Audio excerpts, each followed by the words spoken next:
This is your first look at SOLIDWORKS simulation. With rescue equipment like this, performance is everything. The product must work reliably every time. SOLIDWORKS contains a powerful set of tools we can use to test out the performance of a design in many different ways.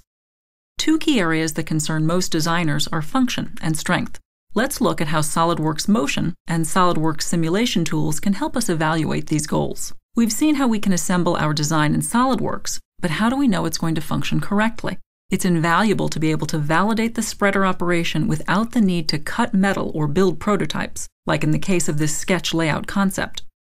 With SOLIDWORKS Motion, we can easily test our design during the early stages of development to aid in sizing parts, bearings, motors, and actuators to ensure they meet our design goals. As we go through and refine our design, we can continue to use Motion to validate the function.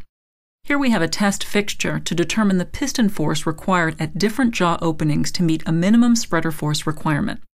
In SOLIDWORKS Motion, we need only apply an actuator to drive the piston through its range of movement, the desired spreader force on both blocks, and finally specify that the tips of the jaws and the blocks will contact. An accurate physics engine then calculates the resulting motion, forces, velocities, and accelerations. We can look at a wealth of engineering data such as the bearing loads on the pins, how quickly parts are traveling, and so on. With the built-in plotting tool, we can quickly show the required piston force with respect to the open position. We're even able to check the strength of selected parts in the mechanism over the entire range of motion. This can really help in determining if we need to use SOLIDWORKS simulation for a more in-depth analysis to ensure that part strengths meet our goals.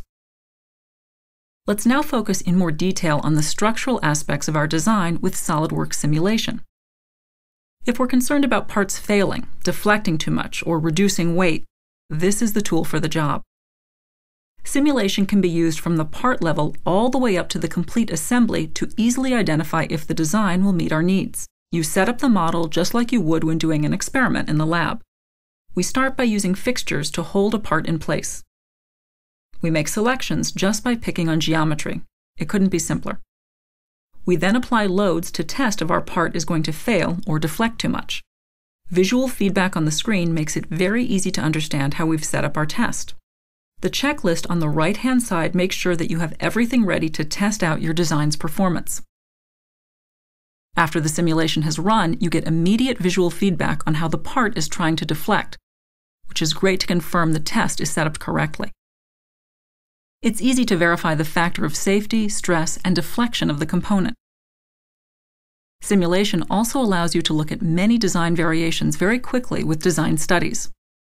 In this case, we want to optimize the pocket size to reduce the weight of the arms, but still ensure we meet the rigors of ripping open cars. The slider interface makes it incredibly easy to compare designs and find the right one to save the most weight. SOLIDWORKS simulation also enables us to look at the entire design and understand how load is transferred between parts, as well as where the critical areas of the design are located. In this instance, we're looking at the loads through the entire spreader. A force has been applied to the hydraulic piston and the tips of the arms are being held in place. We're even able to slice through the model to look at any internal sections.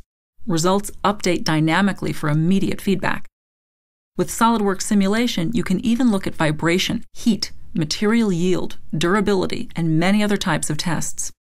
With SOLIDWORKS Motion and SOLIDWORKS simulation, you can test your designs before you build them, cutting down on prototypes, helping to make sure it will work the first time, and reduce the time it takes to reach production. This has been your first look at SOLIDWORKS simulation. To learn more, contact your local SOLIDWORKS reseller or explore our website for more information.